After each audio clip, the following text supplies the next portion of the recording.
খুব সহজ একটা কথা, কিন্তু বাস্তবতাটা খুব কঠিন। শুদ্ধ বস্ত্র পরিধান করলে যেমন মনটা শুদ্ধ হয় না, আবার মানে ছেঁড়া বস্ত্র পরে আছে বা মানে তার আর্থিক অবস্থা ভালো না বা হোয়াটএভার, তার মন যে শুদ্ধ না তাও না। শুদ্ধ মন একেবারে আলাদা একটা বিষয়। আর এরপর কি বলছে ভগবান?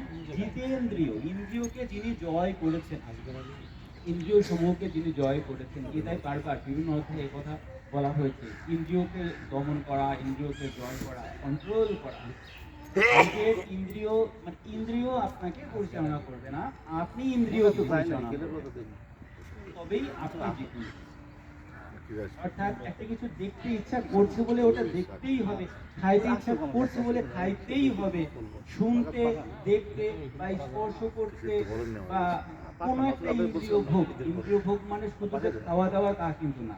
কোনো কিছু দেখা, শোনা, মানে খাওয়া, অনুভব করা, ঠিক আছে, মানে সব কিছুই কিন্তু ইন্দ্রিয় ভোগ। তো এইগুলোর উপর নিজের ফুল কন্ট্রোল যখন আসবে, তখন আপনি জিতেন্দ্রিয়। যখন পরিপূর্ণ নিয়ন্ত্রণ আপনার আসছে, যে কোনটা খাবো কোনটা খাবো না, কোনটা শুনবো কোনটা শুনবো না, কোন